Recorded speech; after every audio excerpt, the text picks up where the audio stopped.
just doing wild here, Tym Moss. How are you? I'm wonderful. We've got like the best intro song. Oh my God, we've got pride in our blood, everybody.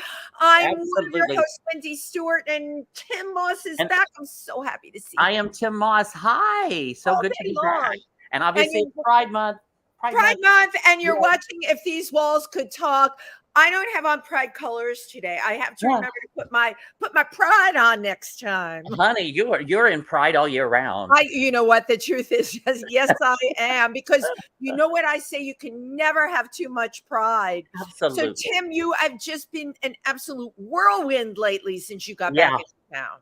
Yeah, well, again, I mean, I was out. I was doing Little House on the Ferry down in Florida for almost a month, and then came back, and of course it's Pride Month, and you know there's just everything. Queen's Pride was this last weekend. Yes, Brooklyn Pride is this weekend. One Bronx Pride is the following weekend. I'm grateful and to be honored tomorrow by One Bronx Pride, the Bronx Chamber of Commerce, for my LGBT activism, and then the following week is the Bronx Borough President's LGBT and Ally Awards that I'll be attending as well. So. Oh my gosh, that was all really fabulous stuff. And you know what? We need activists like you more than ever now with everything that is coming down the pike. So, oh my goodness. And then love it. Love all of it. Yes, exactly. And just be there for us. And, you know, that's all I can do is just be there, be present, and speak out, I guess. That's it. And I am, of course, knee deep this week in World Oceans Week. Yes, it is World Oceans Week. And the Explorers Club, of course, has incredible stuff going on this week. Yesterday, we had experts on penguins. Now, what people don't know, I learned this yesterday. I didn't know. How many different kinds of penguins do you think there are? 5. 18 different kinds of penguins. I didn't know that. Yeah, you know what they all have? The tuxedo one and the right. There's the little brown one. There's Gentoo. There's the Emperor Crown penguin. But one thing they all have in common: they are so damn cute. Seriously, right? There's nothing, and you know what? They're great examples of like working parents, and where the dad pitches in. The dad sits on the egg. I mean, Tim is like, very interesting. The dad sits on. I mean, no, I knew that. Yeah, I knew that. Did. You know, the male was the one that sat on the eggs. Yeah. We like seeing them. We like seeing them work like that. So penguin equality. But if you have a chance, come by the Explorers Club this week. If you're in New York, we've got some really great exhibits, lots of lectures. There was also a wonderful talk about corals for people that dive, people that care about that and what is happening in the world. And our whole message at the Explorers Club this week is hope. Every lecture is based around hope, because we all read, right, this gloom and doom. You can't take that into bed with you ever.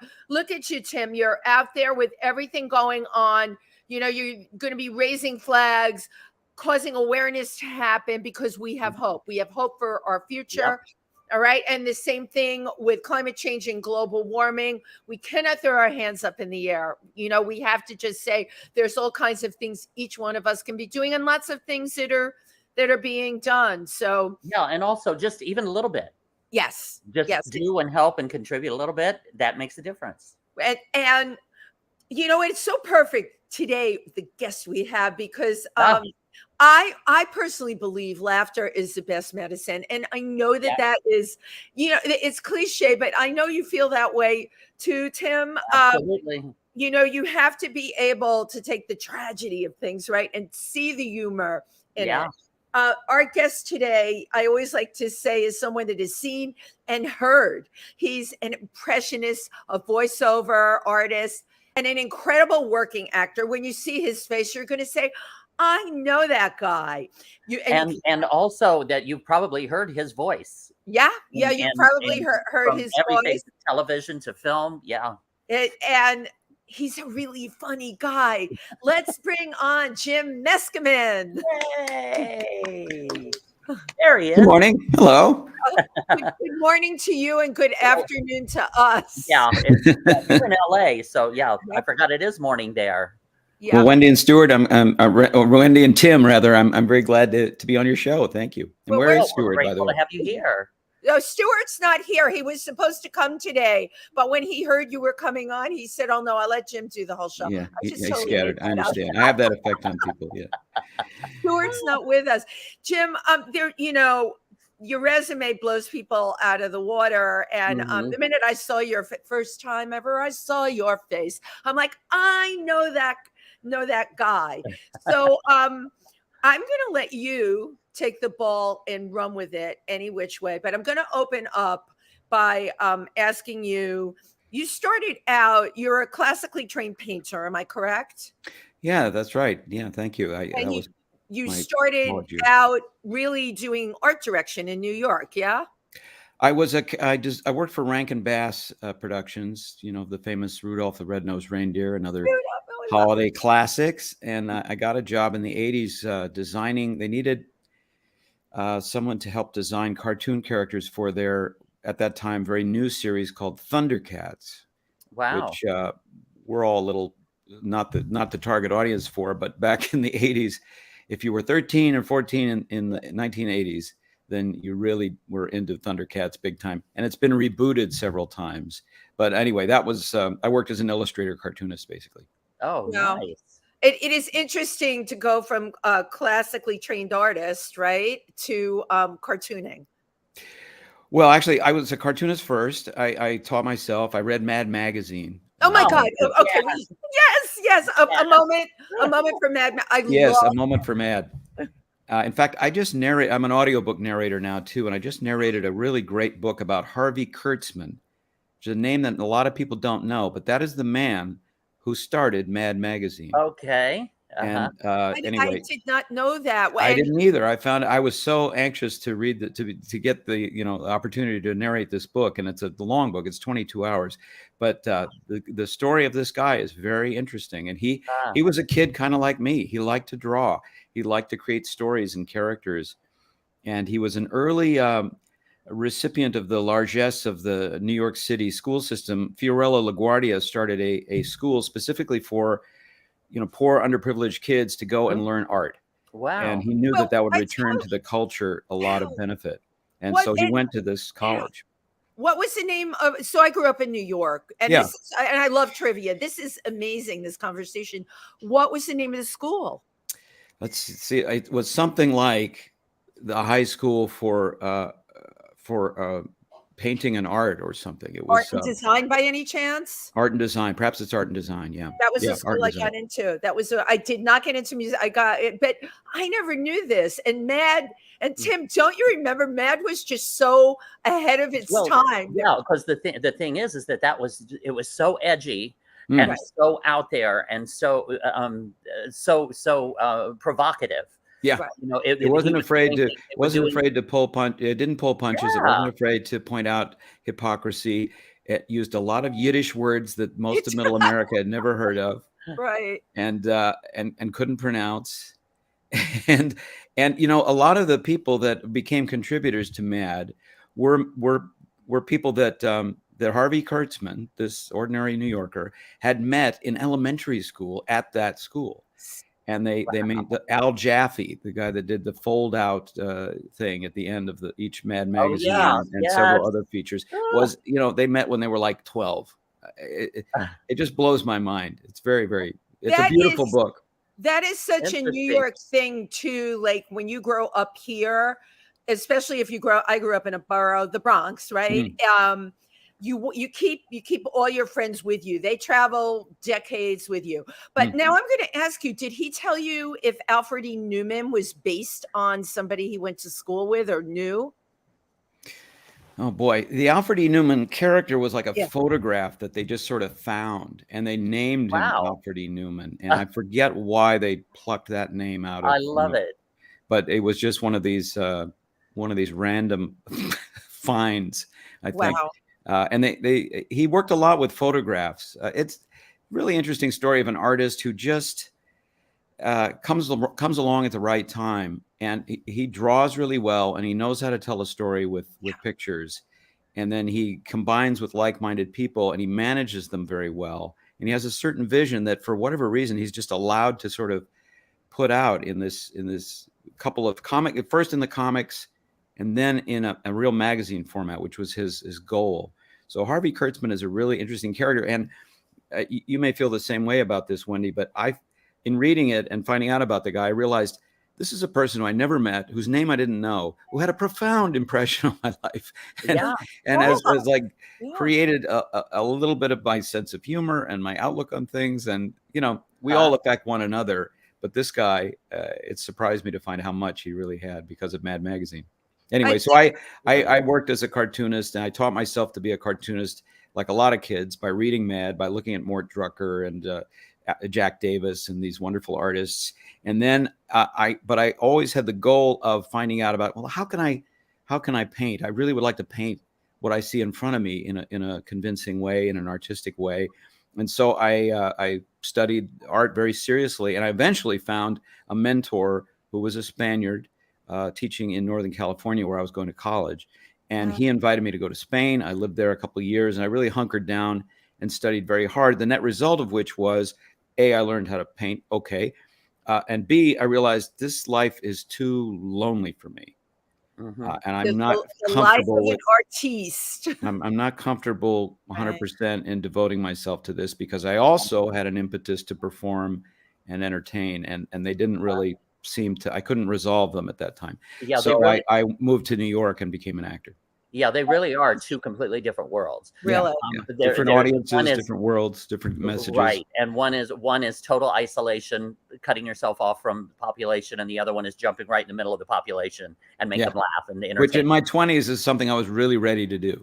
And now that I'm a little older, I'm like, I wouldn't mind being alone a little bit. Isolation doesn't sound so bad. Right. It doesn't sound so bad. So I am curious, Jim, do you, I know you did things during the pandemic, of course, but were you painting during the pandemic? Did it give you an opportunity to, create art?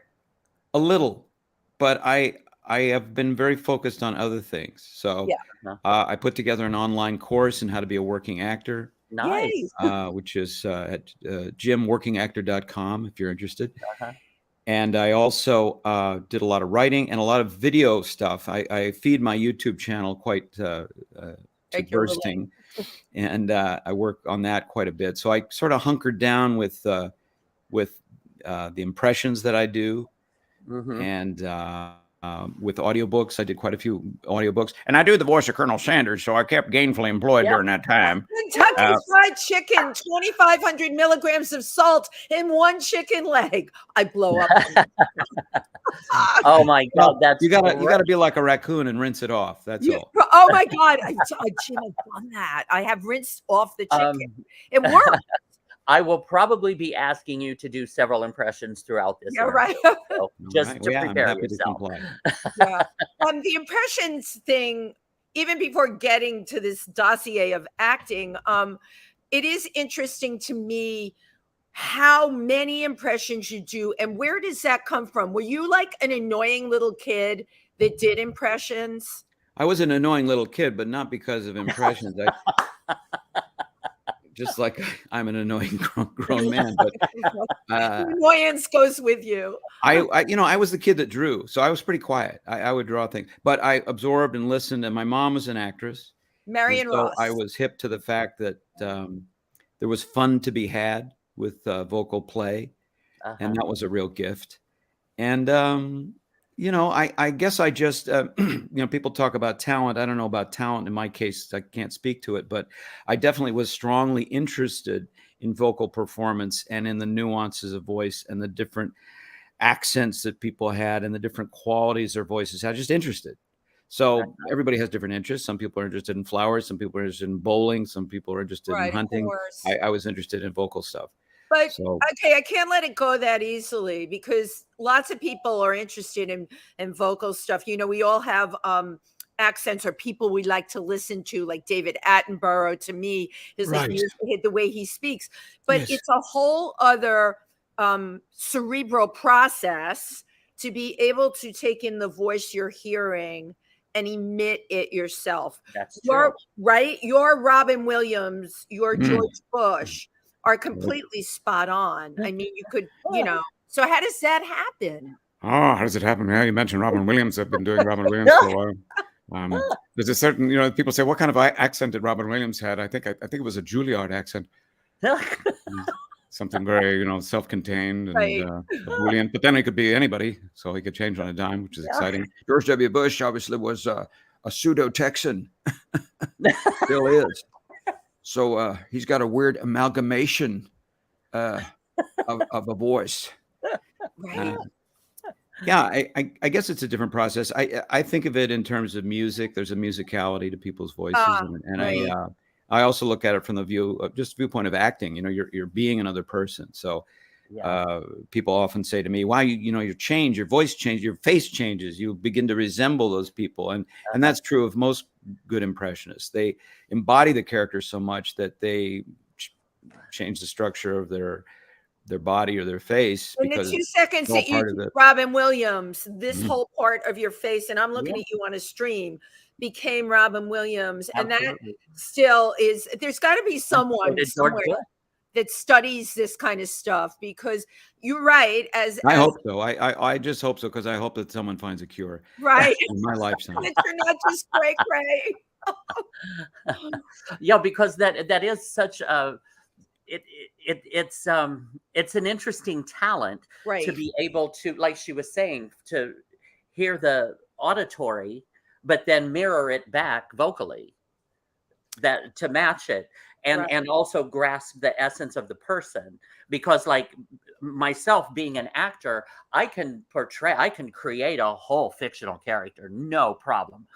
But to imitate someone that's living or something, I don't have the courage. It takes a certain amount of guts to just jump in and do it too. Yeah, I think that's true. Because one could compare it and say, oh, well, that doesn't sound like it. Yeah. And when I was younger, I did have that kind of trepidation. I did have that kind of shyness about it. Like I remember very, very well being around 16 or so and wanting to do impressions, but in certain groups of people, are like, I'm not gonna do that, because I don't want anybody to shoot it down. And that comes with being 16 and not having much confidence. But I think as we get older, and as it becomes part of your profession, there are certain things that buoy your confidence. Like in my case, when I started getting paid, I was like, okay, maybe I'm okay at this. somebody's putting cash on the barrelhead. I feel okay about it. Well, also back in that time, I would imagine probably one of the only points of reference would have been Rich Little.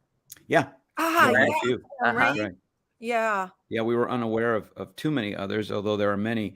But yeah, Rich Little was kind of the gold standard. He's kind of the godfather of all impressionists in America anyway, because he came along at a really unique time, had a really formidable skills, still does.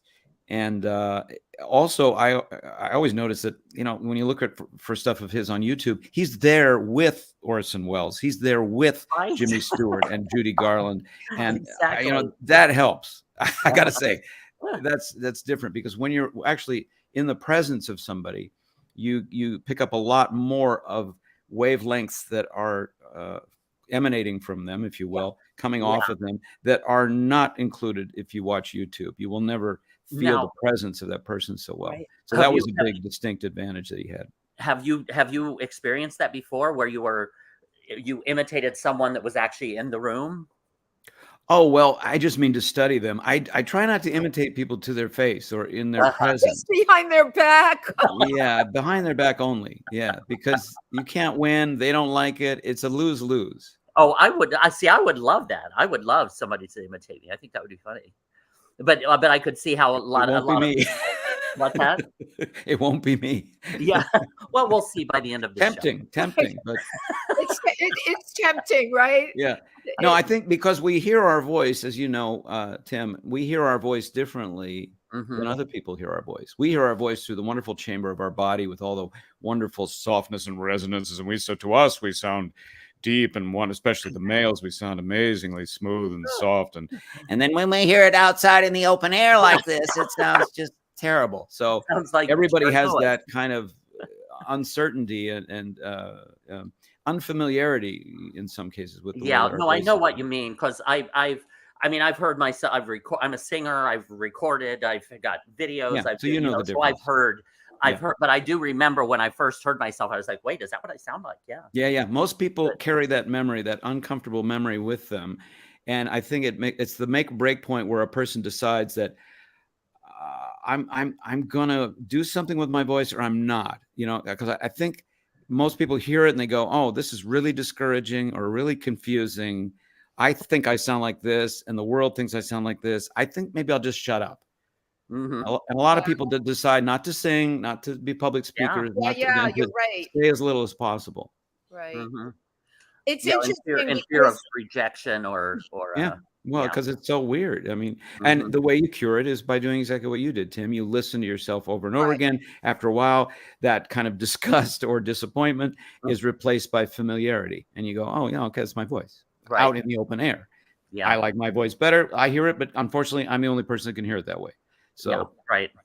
I'm proud to say I sound like my bird. And and she sounds worse a lot of the time. So for me, I'm not kidding, because I have a parrot. And it's screechy, and when she's hello, I'm like, shoot, that's me. That's how I get nasal and all of that.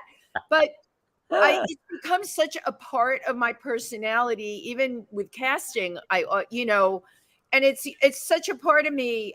It's not something I'm going to fix at this stage of the game. When I started in this business, when you start in this business, and you both know this, everyone gives you a list of what you should, or prototypes of people that are like you that you can aspire to. And it's what you said, Jim. You don't have the confidence, so you don't know whether you're coming or going, and you don't know what to listen to.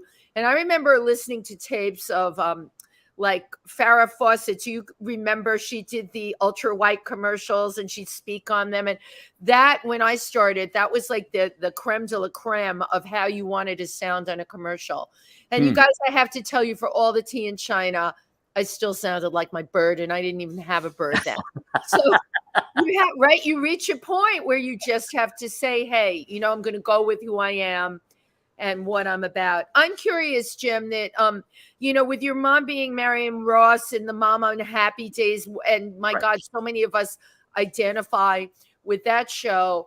It's interesting to me that you didn't come out like sooner, like as a kid with all the voices, or the kid all pumped up with confidence, because everybody knew who your mom was.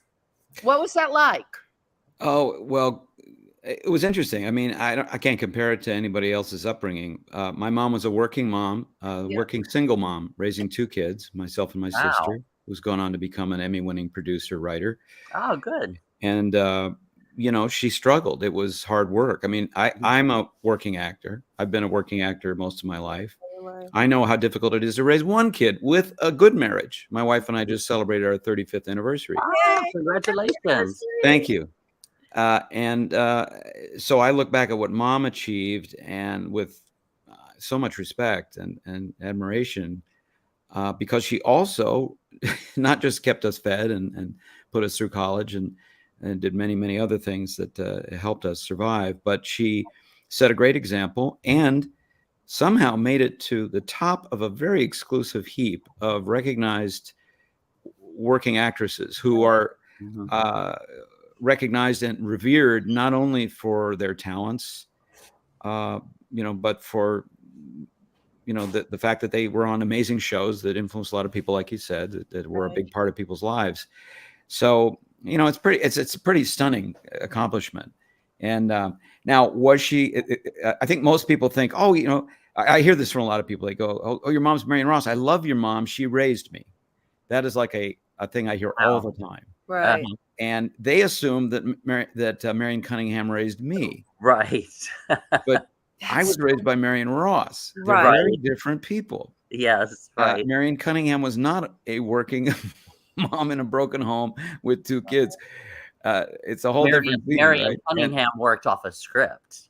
Yeah, that's right. She was in that nice little house and cooking dinner in Milwaukee, and God knows what, and she had a much easier time. But if Fonzie looked at her strangely, that was a bad day. But my mom was really dealing with real world problems and raising kids and being out of the house a lot and getting babysitters for us and trying to, and she was not a cook, which I think Marion Cunningham is a little better cook than my mom. I identify with that. But Jim, having watched what your mom went through. See, this is all because, right, the Marion that was on Happy Days is a different mom. Yeah. Thank you, first of all, for sharing these details with us. Your mom had it tough. That's tough. Single mom, 2 kids, working in show business in Los Angeles. Thank you, Tim. Kids.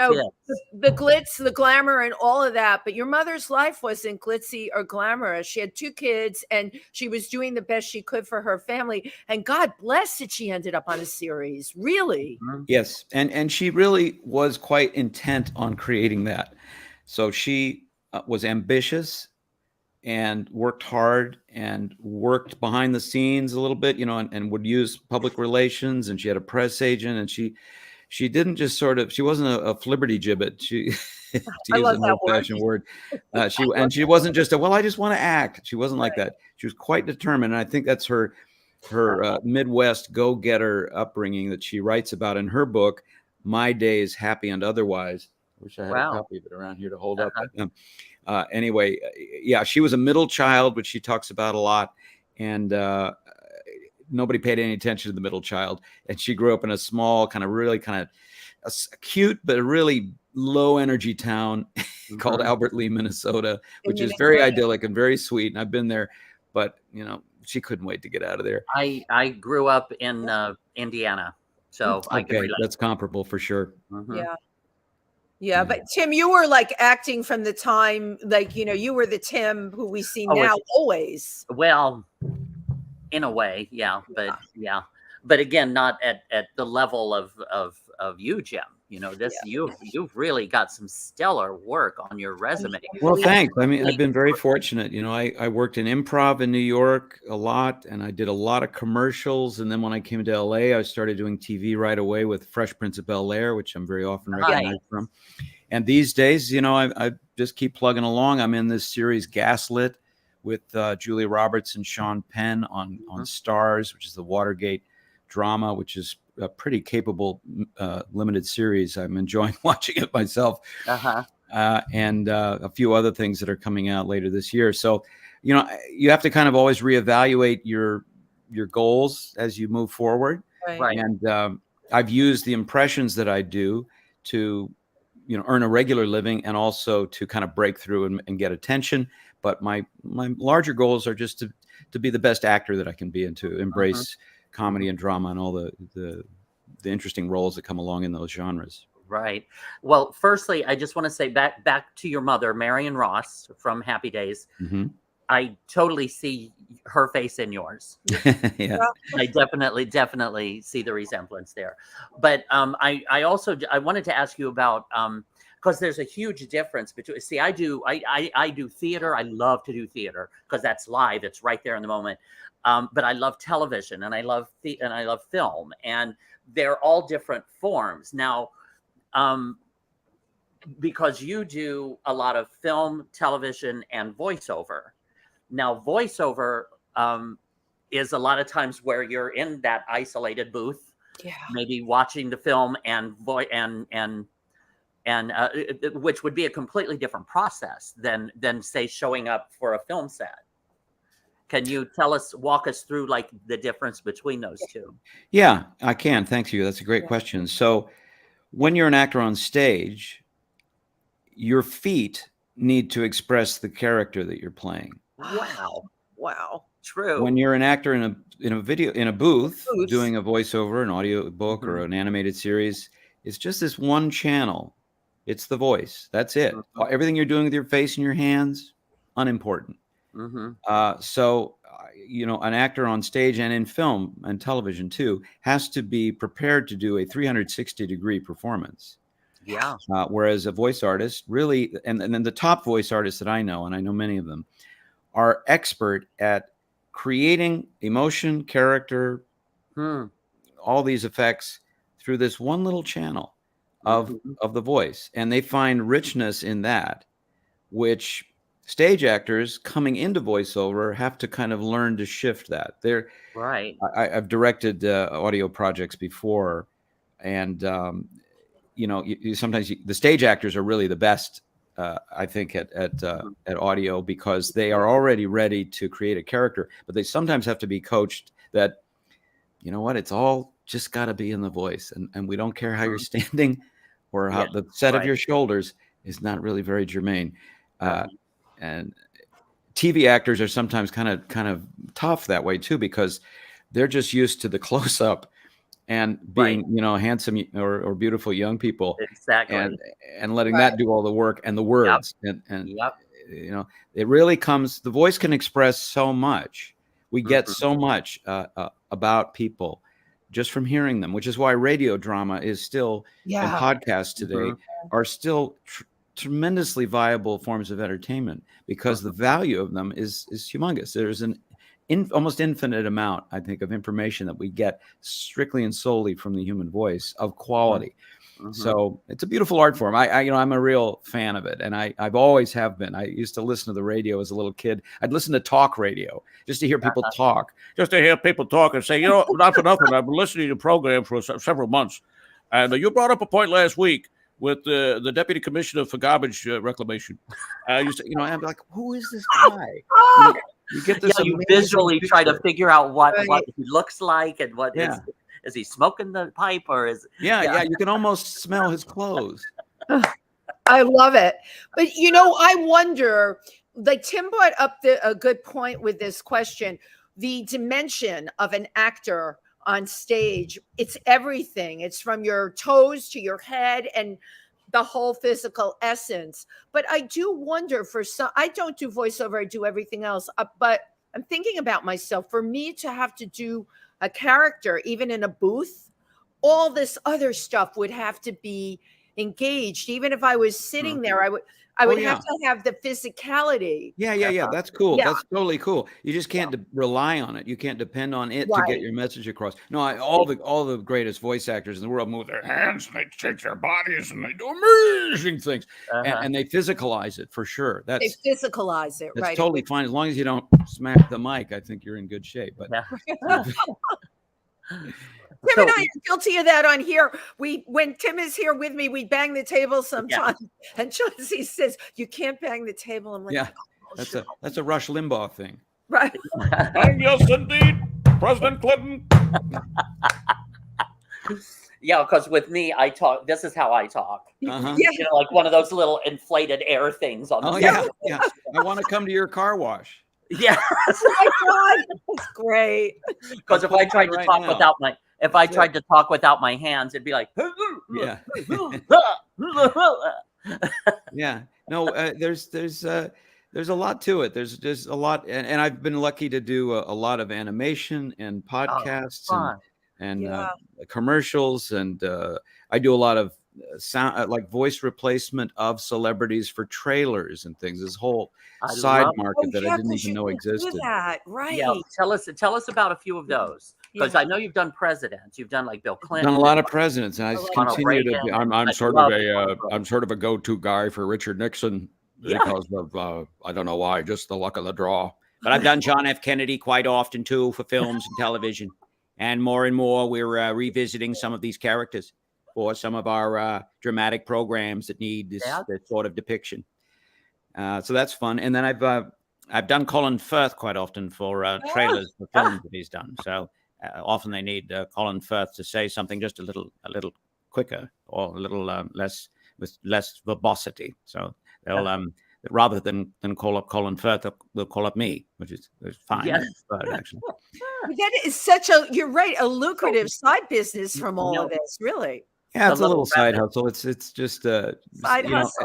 You find that there are different departments in marketing. Films require a little help here and there, and it won't be very long before a lot of that, I think, is replaced by digital manipulation. But for the moment, they're still hiring guys like me. I was interested in seeing Maverick, the Top Gun movie, which was phenomenal. That Val Kilmer's voice, which he does not possess anymore, Right, right. because of his Wow. illness, was AI generated, and they took a lot of Incredible. pride in recreating his voice from earlier samples of his extensive Wow. career. And I thought, well, that's pretty cool, and it's kind of an honor. But I know 10 guys that could Yeah, have exactly. done it, Yeah. for $1,000, you know. Yeah, exactly. Right. And But it they makes don't have to pay people always residuals to the AI replaceable. either. Ooh. Yeah, that's So- interesting. That's very interesting. How the future of well, and then again, we're going to have holograms and all of that, and so Are we? Who Oh my knows? God. They're Well, coming. that's coming. Yeah, but not Right. for a while yet. So None of Okay. us will have to get out of bed anymore because we'll just have our avatars and holograms and digital impressions all out there. What a heavenly prediction. Oh my So God. just real quick, so Yeah. throw out a little Ronald Reagan. A little Ronald, a little Ronnie, Yeah. a little Ronnie. Well, thank you, Tim. Listen, after looking at your the background there that you have in your apartment, and I just want to recommend that you tear down that wall. Now, when you do an impression, because it amazes me how you can just switch from one to another so quickly. Do It's you amazing. visualize that Yeah. person, or how I do you? don't. How do you do it? It would help, I think, to do that. Sometimes it helps to do that. I don't know what to tell you, Tim. What's going on inside here, except that I've practiced it so much. It's It's something incredible. that I can do. Incredible. I You can need do with to it just fill your at the brain drop with of a hat. I can just drop into somebody. It doesn't take a whole lot of study. It's just where does that guy live and who is he? You know. It's like schizophrenic. It's like your face even changes. Yeah, I have a very limber face. A It would rubber be face. interesting. That It would would be a be good name for a company, Limber Face, Limber face. There you go. Limber That's a Face. good Good. animated character. or a band. Actually, we both Limber Face. We've been touring now for Yeah. 6 months, and it's going well. We've lost 4 drummers, which is regrettable, but I mean, they always we put them near the emergency exit on the bus, and quite often that That's door, it? I don't know if you realize, it flings open as you turn a corner. Yeah. Oh my Get gosh. a hard enough bump. Yeah, they're gone. Yeah. Speed bumps. Yeah, we really need to change our policy regarding speed bumps. That's great. That's great. I want to show your commercial because it is Yes. really funny. Oh, sure. So, Chauncey, take it away.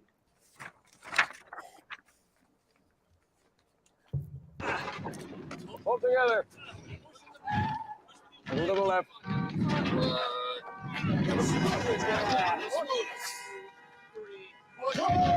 Easy, easy, easy. All right. We've all got places to go. Washington crossing the Delaware Turnpike? Surprising. What's not surprising? How much money Sean saved by switching to Geico. Big man with a horn. 15 minutes could save you 15% or more. For more great videos from the Geico channel, push the subscribe button. No, the button, not the vote.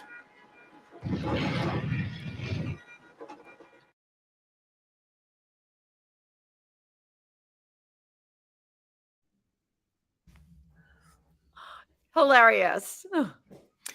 Yeah, that was a funny ad. I was really grateful to work on that commercial for Geico, and I flatter myself that it's almost always funny when you see it because the premise is so good.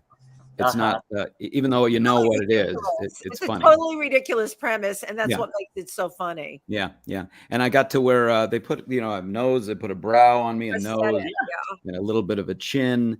And it was the makeup that was the guy that designed the makeup had been a young man when I met him originally 25 years ago, Christian Tinsley.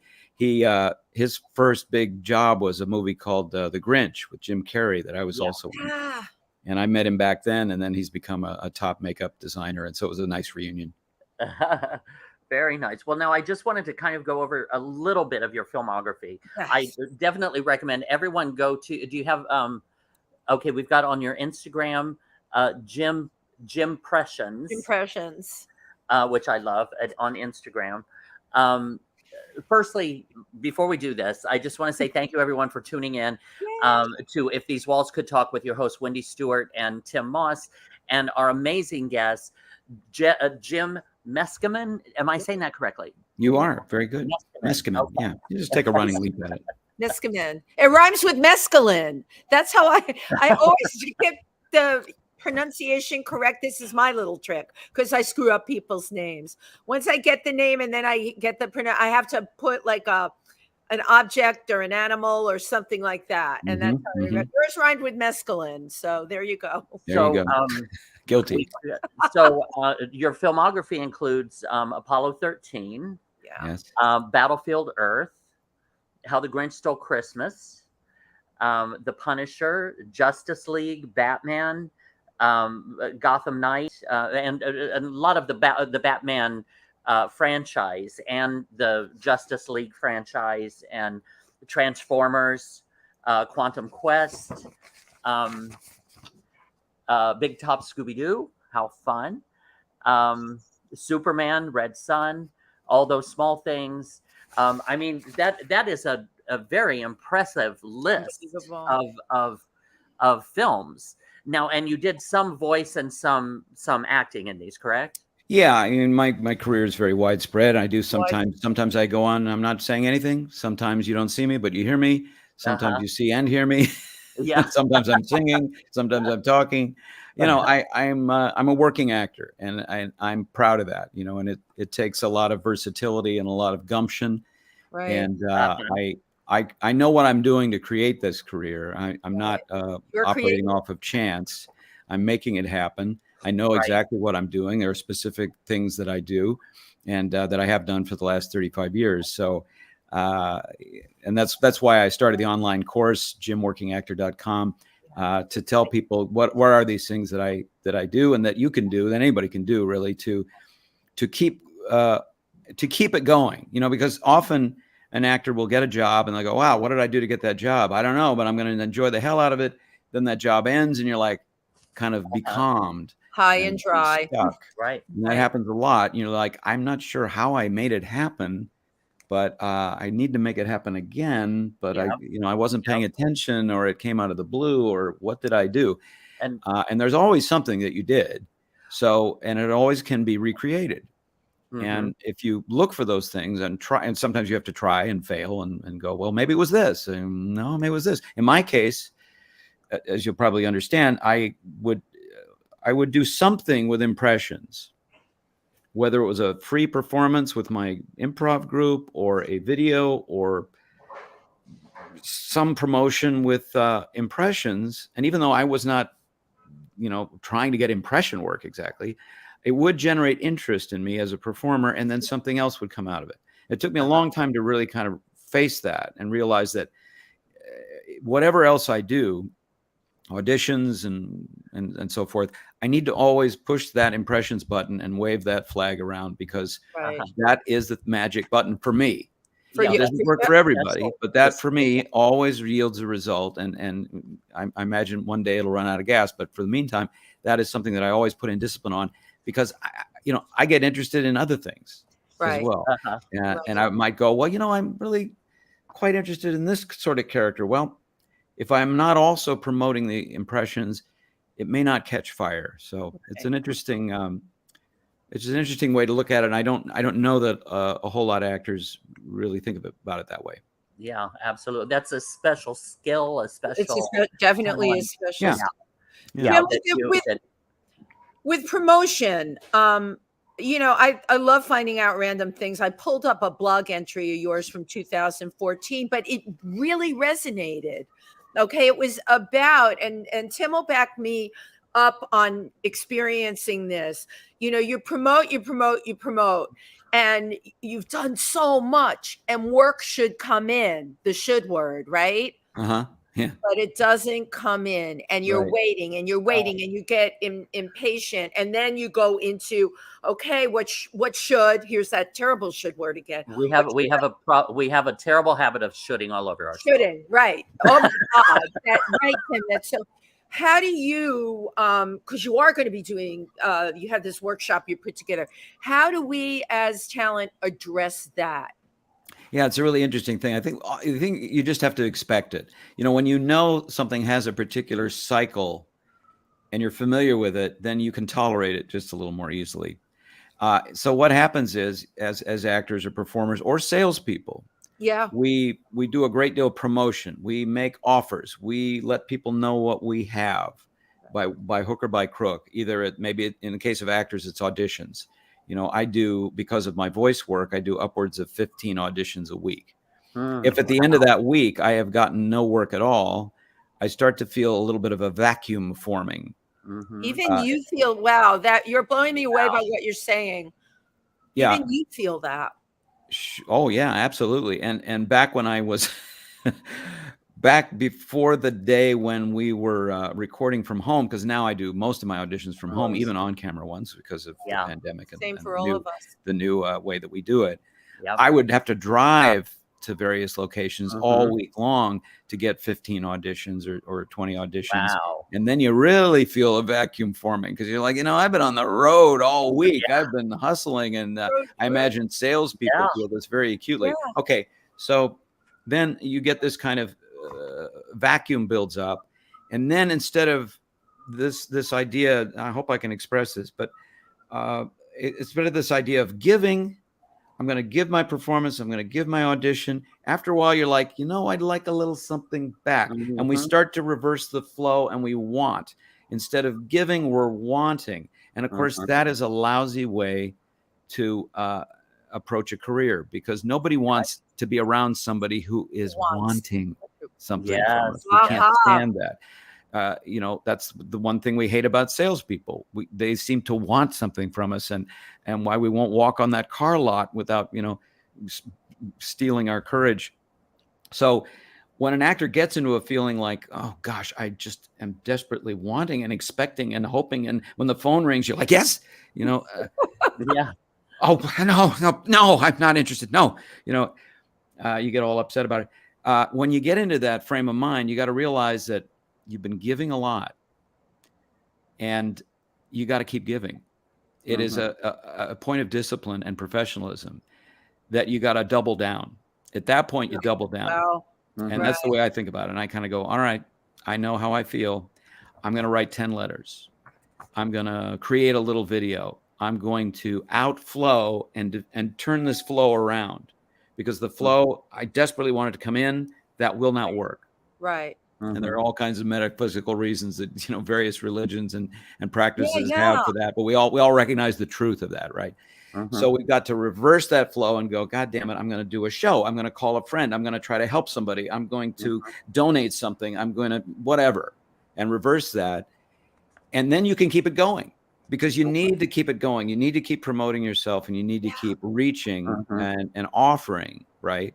Or else no work will come in, because it's just very competitive business, right? Yeah. So if you can wrap your heads around that, I hope that's understandable. I think you've done. Oh my God, these are pearls, right, Tim? Pearls of wisdom from somebody that works all the time. As you know, you both know, there's always people ready, willing, and able to give you advice. And I got to tell you, 3/4 of the time, it's like you just said, what? It's bad advice, right? Oh, yeah, sure. What you just gave were, and we've had great people on the show that have given us incredible advice. And I love sharing that with the people that watch the show. I want that out there. You know what you just said? Even when your well has run dry, you got to go deeper into your well.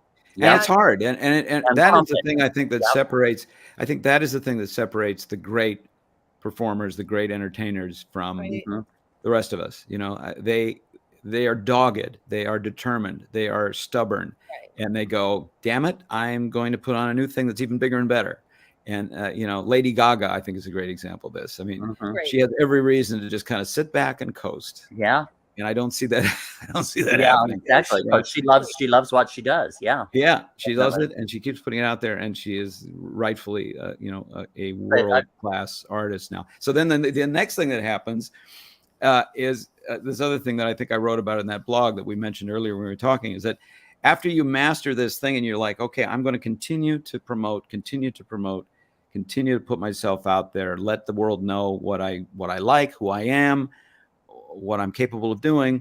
And if you can just keep it going and keep it outflowing, then the thing that happens is suddenly you have the problem of too much work. Yes. Yes. All at the Often, same and time. actors, I'm sure you know this phenomenon of like, wow, I had nothing for like 2 months. Yes. Then everybody wants me on Tuesday. I Yeah. got 4 jobs on Tuesday. I can't do all those. Why the hell? That's Yeah. another part of it. And that's the next barrier that you reach, is that everybody wants you on a Tuesday. And you're like, Yeah. oh my God, where were you? Where were you last week? Out of the Right. week? Why can't we? And that's something that happens very regularly to me. And I don't know what to say about it, except that you try to obviously pick the best opportunity out of those cluster of jobs that comes your way. And then just the fact that you can see it coming. And when it comes, you go, there it is. Mhm. And then you know that, okay, on the other side of that is it settles down. Yeah. Yeah. You know, but you do have to keep this flow going and not draw in as much as possible, and not go, and not, you know, because some people in their beginning especially call their agents and go, do you have any jobs, or do you have any, is there any good auditions for me? I was just wondering, I mean, is there something for me? They're trying to pull in. Sorry to laugh, but the exact way you did it is exactly how it is. Yeah. The Yeah.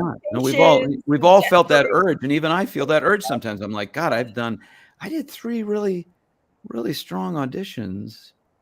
Did we hear anything? Because we get answer hungry. We want to know what the response was. You can't just perform endlessly for yourself in your back room without eventually wanting to know, what does anyone think about this? You know, it's a communication, and every communication sort of requests an acknowledgement. Well, and the thing is that this industry, the entertainment industry, is unlike anything else on the planet. Mm-hmm. Everybody else, they'll go to their audition, which is, and then they get the job, and then they're there for 25 years. Exactly. You know, and they know where they're going to be every day. Every day Thursday. they know where they're going to be. We're only here till Thursday. And then I was talking to our producer, Chauncey, before the show about this, where again, you get between shows, like you're busy and you're working and you're promoting and you're doing this and you're learning the lines, you're doing the performance and you're doing the rehearsals and you're doing all of that. And then it ends. And then it's like, whoop, that void or vacuum that you're talking about. And it's like, oh my God, I'm never going to work again. Nobody's ever going to call me again. And that voice seeps in.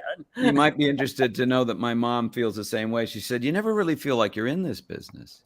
Right. You're always fighting to get in. It's funny. There are these brief moments when you're like, wow, I'm employed for the next month. Wow. Right. You hardly know what to do about it. I want to just point out some comments here, because we've got a great group today. Teresa Sabin, who jumps on. Thank you so much for all your support. People are taking in your pearls and wisdoms. Bobby Horowitz is on here. Oh, I love Bobby. Cabaret performers, and she you know, she is younger than your mom. Okay, most people are, but has been out there like. Bobby Horowitz is amazing. And her comment, this is very on the ball, as we used to say. And my God, she is still, it's unbelievable. She does a show called Age is Just a Number. And I think for everybody that's on this stream, both our audience and all of us, we constantly have to reiterate that. And you have to reiterate that to yourself when you're well. And I experience this too. I'm so up and bubbly, but sometimes my well runs dry. And you know what? I just got to fill it up again. And that's what all this is telling me, to make that water flow. That's so nice. Thank you. And thank you. Is it, let's see. Oh, I can almost read it. Teresa Sabin. Thank you. Yeah. I've certainly learned among the many things I've learned from my mom, who is now 93. She'll be 94 in October. Oh, God bless her. I've learned that age is just a number. I mean, she's, you know, a youthfully minded person, more so all the time. And she definitely showed me that one can agree to be an old person, or one can disagree. Yes. And the correct thing to do always is to disagree. Right. And that totally agreed. But I'm curious, in the entertainment industry, I always, Tim and I talk about, there's always someone that wants to put you out to pasture. Oh yeah, sure. And how do you deal with that? You know, well, usually because they're basing that perception on their past experience or on the current current condition of the system. You Right. know, I'm a system breaker. I like to try. Yeah, new yeah, things. we're I like all out to of the let's, box. let's get out there, right? Yeah, Yeah, I agree. I don't really encounter that that I'm aware of, and I Good. think it's because I don't even think about it really. right. Uh-huh. Right. And I wonder also with voices, right? They want the voice or may not, you're the whole package. But you know, when they want the voice, they want the voice and they don't care about anything else. You know, we're gonna call Jim delivers. Yeah, Delivers and I every noticed that a time. lot of people in animation, particularly, are gray-haired people. It's interesting. It's an art form that came out of, I mean, the golden age of it. We can still kind of, some of us can actually remember, from Mel Blanc onwards, and in the '60s, and I know people that studied with those guys, with Dawes Butler and Don Messick, and people in animation that are still, revered people. And those artists now are gray-haired, wrinkled old people like me, and they are still delivering and still valued. How So for wonderful. whatever reason, there's not just copious amounts of ageism in that field, and I think it really always comes from the artists themselves and how they view themselves and their own attitude. Because you can come into a room and act like the old guy in the room, Yeah. or you can be yourself, and it's better. And Right. contribute your Thank life you, Tim. experiences. Yeah. Because this is, and especially the entertainment industry, Yeah. is kind of a youth obsessed industry. Right. However, that's something that I want to change, is that our generation, that we have lived life. We have stories to share. We've got huge contributions to make to entertainment and what it is to live. Right. And we've got dirt on everybody. That's it. The dirt. Exactly. Oh, come on, admit it. We all live for the dirt and the stuff that we and it amazes me because I'll talk to friends in their 20s and I never look at age. Because I look at myself as ageless, but I realize when I talk to friends in their 20s and I know all this dirt, as you said, and Tim, you know all this dirt. They don't know the dirt that we know, and it just makes you just a lot more savvy getting through your life every single day because you got the goods on someone. Tim, Well, what do you? Yeah, go ahead. Go ahead. No, go ahead. That's fine. So, I know you've been working on, or you're going to start to shoot the Big Door Prize. I want to hear about. Yeah, I've been working on it. Actually, we finished shooting. We wrapped the season 1, which we hope will be the beginning of 10 or 15 seasons. Good. It's a really charming show by one of the creators of Schitt's Creek. Oh, good. Love it. David West Reed, and it stars the very talented Chris O'Dowd. I don't know if you know Chris O'Dowd, but do. he is just a charming, wonderful, funny Irish comedian, and I like him a lot. And I love to do his voice, and I had reason to do it in the show. But it's about it's called the Big Door Prize, which sounds like it's a game show or something. There's no door prize. It's not a game show. It's about a small town that gets a kind of a fortune-telling machine, kind of a Zoltar kind of modern fortune-telling machine dropped into its grocery store in the center of this small town. That could go in many directions. Sorry? That could go in many directions. Yeah, exactly. And this fortune-telling machine, it's not a fortune-telling machine exactly, but that's the sort of the mock-up of it. But it uses metrics and genetic stuff to purportedly let people know what their true purpose in life is. And it spits it out on a little card. And this town gets very curious about it, and people go and they experiment with it. And there's something so convincing about the prediction or the prescription, I guess, of this card that people get that is often in wild variance to what they're actually doing in their life, that it just disrupts everything in this small town, marriages and relationships and jobs and vocations and positions. And anyway, it's very skillfully written and very dry and very funny, and everybody in it is great. So that'll be on Apple TV, the Big Door Prize. Good. And I had a great time working. We shot it in the Atlanta area, and I did that most of the spring. Wow. Nice. I look forward to it. I just, again, before we leave, I just wanted to I wanted to go down your list on television. Yes. Okay. Televisionography, just a little bit. Some of the shows that you have been involved with, just simply because you deserve this. You Absolutely. have contributed so much, and I'm not even going to have time to go over the video games. You've done voicing for video games, and a page and a half. So to find out more about Jim, please go to jimmeskimen.com. Is that correct? It's Yeah, .com. that's right. Yeah. And find out everything about this incredibly talented man. So now in television, some of the things were Superman, the animated series, Justice League, All Grown Up, Johnny Bravo, The Adventures of Jimmy Neutron, The Grim Adventures of Billy and Mandy, Avatar, The Last Airbender, The Batman, Back at Barnyard, G.I. Joe Renegades, Thundercats, Kung Fu Panda, Teenage Mutant Ninja Turtles. Just goes on and on.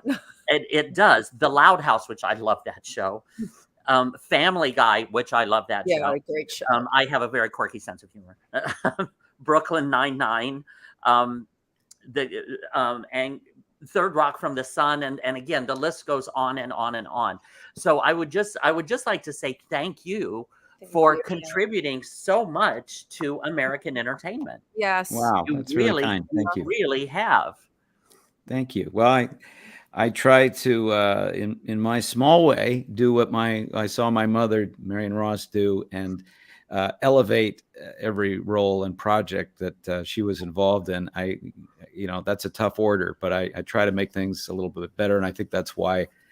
Absolutely. That's what producers are looking for. They're looking for someone to take the material and make it better than what they have, and I'm still working on it. Yep. Well, good job. Good job. Thank you, Tim. You're a mensch, Jim Meskimen. Your mother raised you right. Yes, she did. Yes, she did. Just real quick, Bobby Horowitz had said, I'm 82. It seems like I was just turning 50. Yeah. I was just on the phone with Spectre, with whom I wrote many songs.